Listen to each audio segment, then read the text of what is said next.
முதல் கையெழுத்து கல்லுக்கு தரையே இன்னைக்கு தேசிய ஜனநாயக கூட்டணியை பொறுத்தவரை தமிழகத்தில் நிச்சயமாக கல்லை இறப்பதற்கு அனுமதி கொடுக்க வேண்டும் என்பதிலே தெள்ளத் தெளிவாக இருக்கின்றோம். காரணம் நிறைய நம்ம பேசியிருக்கோம். எந்த அளவுக்கு ஒரு இயற்கை உணர்வு, பல நோய்களுக்கு பனைமரம் தென்னை மரத்தில் வரக்கூடிய பால், இதை நம்ம பால் தான் சொல்லணும்.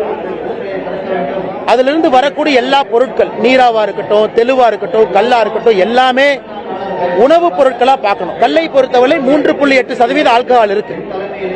ஒரு சாதாரண பியர் எடுத்துக்கிட்டீங்கன்னா 12% குறைவு ஆல்கஹால் இல்லை. ஒரு ஹார்ட் ட்ரிங்க் எடுத்துக்கிட்டீங்கன்னா 40% ஆல்கஹால் இருக்கு. அதெல்லாம் இன்னைக்கு விற்கிறோம், மக்கள் குடிக்கிறாங்க, ரசாயனத்தை குடிக்கிறாங்க.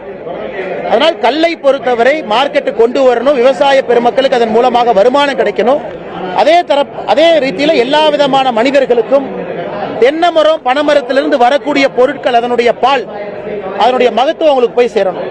அதனால்தான் தேசிய ஜனநாயக கூட்டணியை பொறுத்தவரை தெளிவாக இருக்கின்றோம். 2026 மக்கள் எங்களுக்கு வாய்ப்பு கொடுக்கும் பொழுது கல் இறக்குவதற்கான அனுமதியை நிச்சயமா நாங்க கொடுக்கத்தான் போறோம். அண்ணன் டிடிவி தினகரன் அவர்கள், அம்மா மக்கள் முன்னேற்ற கழகத்தினுடைய பொதுச்செயலாளர் இருந்தாங்க. இந்திய ஜனநாயக கட்சியினுடைய தலைவர் ஐயா ரவி அவர்கள் இங்க வந்தாங்க. அண்ணன் சீமான் அவர்கள் விழுப்புரத்துக்கு போயிருந்தாங்க. நிறைய கட்சிகள் இன்னைக்கு ஒரு நிலைப்பாட்டுக்கு வர ஆரம்பிக்கிறாங்க. தேசிய ஜனநாயக கூட்டணியை பொறுத்தவரை இது கொள்கை நிலைப்பாட்டோடு 2026 இதற்கான அனுமதியை நிச்சயமா நாங்கள் கொடுக்கத்தான் போறோம். அதனால மக்களுடைய ஆதரவு, விவசாய பெருமக்களுடைய ஆதரவு, தென்னை மரம் பனைமரம், தென் தமிழ்நாடு வட தமிழ்நாடு எல்லா விவசாய பெருமக்களும் எங்களோடு நிற்க வேண்டும் என்று நான் அன்பெல்லாம் வேண்டுகொள்கிறேன். நன்றி அண்ணா, நீங்க சேஃபா போயிருங்க.